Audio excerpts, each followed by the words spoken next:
Right, hey everybody, Fabrizio Cross here.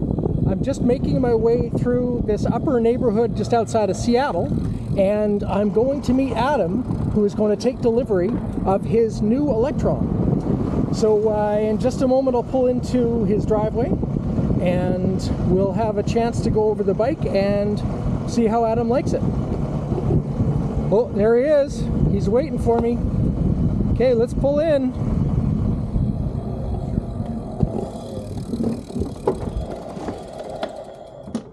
Adam. Hey. Hey, how are you? Here's here's your new Electrom. Oh, look at this. It's nice to have an Electrom again. This is your new bike. I love the color you picked, by the way. It's amazing. Yeah, it looks really nice.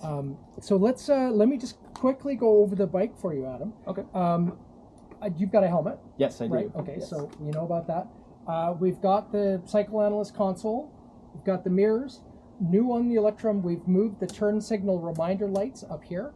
And when we do the turn signals, you can see the signal lights flashing here. And when you squeeze the brake lights, then you can see the brake light come on. And I think the bike is pretty well set up for you. So let's have you climb on and just have a look at the size. And as you know, this bike now has much bigger tires as well, and a stronger front hub motor, so it's more robust on hill climbs.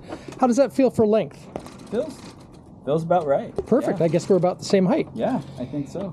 And yeah, I mean, I just rode this. What are we at now? About 140 miles down from Port Angeles to get to you. Yeah. Spent the night in Seattle, so it wasn't all in one go. It was about 120 miles in one day and then 20 miles today.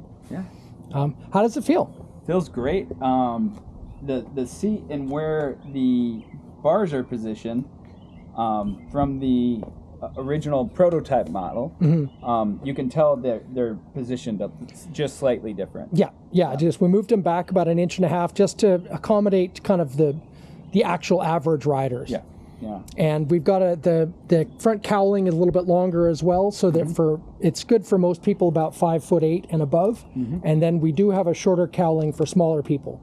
But I figured that you and I being the same height, this would be the right cowling for you. Oh yeah, yeah, yeah. It looks really nice though. It's I didn't know because I really like the rounder cowling on the older model, but now being on this. Yeah. I do prefer the flatter because I'm not looking through it as much. Yes. I'm looking over it. Yeah. Yeah. Yeah, and these are just outside of your view because it's close enough that it wouldn't, the old one used to kind of, I had to put some tint over it because it would blind you. Yeah, at that's night. Exactly it. I thought about the same thing when I was thinking about where to place them, and I was like, well, you'll see them there, but at night you'll see too much of them. Yes. And so that's why they're out there. And I do have to admit, in a bright sunny day, you sometimes you forget them, but eventually you glance over there and go, "Oh right, I've left my signal on," and turn it off again. Yeah, yeah.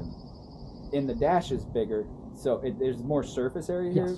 You can mount, like if you wanted to do, like a phone mount down here or something, or like I was telling you, I have the B-line. Yeah. That simplifies not keeping a bunch of stuff in front of you. But and actually, that's something else that's new as well. Is we've now got a USB-C and standard USB mount or plug that's drawing off the battery, and this is actually a really nice place to just rest a phone. And like, I rode all the way down from Port Angeles with the phone sitting there, and it didn't bounce around or cause me any problems. And the ignition is just a single key now. There's no two buttons, and this switch basically turns off the whole bike, and as well you can't open the trunk unless the key is on, so that provides you some trunk security. And yeah, let's have a look at the trunk. I want to show you what's in there. Yeah. So yeah, the new trunk, you press the button down here to release, but it only releases when the bike is on. It has a little bit less room than your old bike, but still probably about 100 liters of cargo storage. So really, I kind of based this on, I've got a backpack stuff, 4 big full grocery bags. is what I was targeting. Like if you know, that's kind of the biggest shop that most people do in a day. And so I wanted it to be able to accommodate 4 big full grocery bags, you know, and a gallon of milk and what have you. Yeah. And then I've got your spare vinyl for if you want to do any touch-ups or you know, cover your helmet in vinyl. I probably will, because it's a sharp color. Yeah. I really like it. Yeah, this is it's still very roomy in here. It's that flat top. It was longer, but like you said, was a little less capacity space there. Yeah. Absolutely. Yeah, no, that's really nice. Right on. Well, do you want to take it for a little spin? I do want to. All right. Well, you go for it. All right. Fortunately, there's no helmet laws here in the United States, so you can just roll. Yeah, because I got here and I was like, you know what? I don't have my. I should have brought my helmet with me. And you've ridden these for a long time, so I don't have to tell you what you're doing. Yeah, just a few miles. Yeah.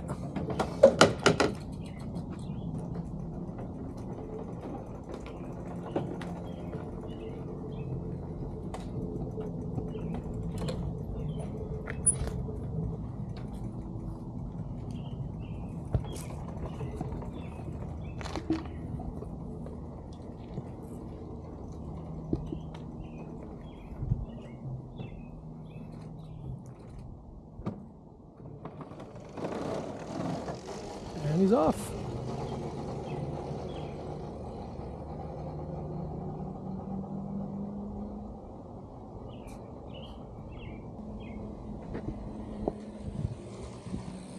Right on. How's it feel? Great. Yeah, it feels really nice. The difference in the wheels, the tires. Yeah. In the newer motors, it's really not as loud as you kind of made it sound like they're a lot louder. Yeah. And they're louder, but I don't think anything noticeable for the trade-off it's worth. Oh yeah. No, they're not screaming loud. And like I think I mentioned to you that in a way I think it's kind of good because these bikes are so silent and so fast that giving other, you know, trail users a little bit of notice, like, hey, what's that loud rumbling sound coming up behind me? It's not a bad idea. Yeah. I look forward to going through it though and kind of comparing it to the video I did of your prototype bike compared to this and some of the other improvements that you made on it. So it'll be fun going through it. Yeah, I mean, just quickly off the top, we've got different tires. We've got a more powerful front hub motor, new fenders, new footwell and cowling. The side panels are molded ABS, and that's all brand new. The seat, I'm especially proud of. The seat is a carbon fiber frame with a mesh back, so you get kind of the best of both worlds. You get that strength and rigidity of carbon fiber, but you get the breathability of the mesh back. And then the new tail box, and the whole rear end is brand new with new fenders and side covers as well, which in addition to like functionally making it a better bike, the aesthetic I think is a lot nicer. Absolutely. Tighter. Yeah. Yeah.